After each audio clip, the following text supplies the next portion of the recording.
Eureka! The story so far. The greater the rate of change of speed, the greater the force required. Another word for rate of change of speed is acceleration. The more you accelerate, the more force you need. But force also varies with mass. So we say that force equals mass times acceleration. And now, Acceleration Part II. How do we measure acceleration? That's one way. But there's a better method. You see, most things do all the accelerating they're going to do in a matter of a few seconds. So it isn't very practicable to measure their increases in speed in kilometers per hour. Take this locomotive, for instance. It's a very old steam engine, and it can only do 36 kilometers an hour. But its acceleration is surprisingly good. It can get up to this speed in only 10 seconds. Yes, it is impressive. But can you answer this? How far will it have gone by the end of the first second? Or by the end of 10 seconds? Give up? That's what comes of mixing speed in kilometers per hour with time in seconds. We've got to reduce it all to seconds, and we'd better reduce the kilometers to meters as well while we're at it.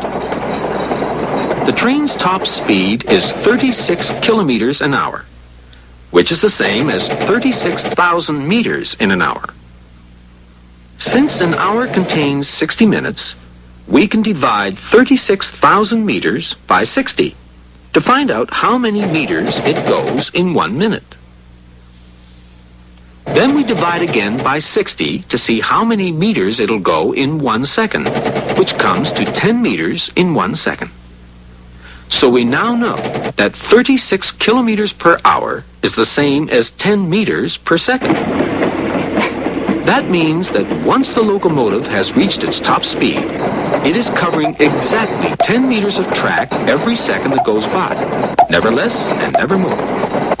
But remember, this is speed, not acceleration. Acceleration means that with every second that passes, the train advances an increasing number of meters until it's eventually moving at a speed of 10 meters per second.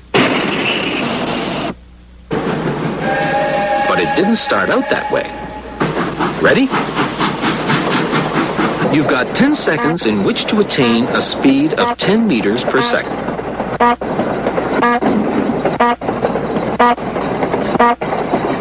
Very good. Now, let's replay that and analyze what happens.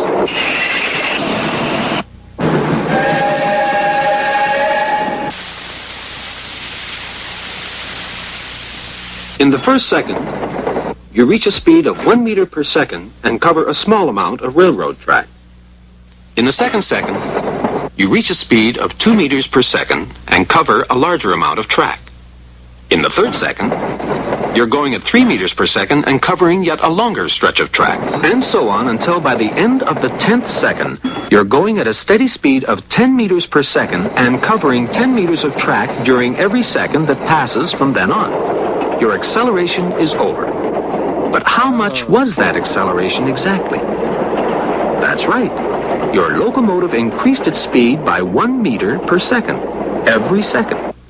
In other words, your acceleration was 1 meter per second, which physicists like to write like this.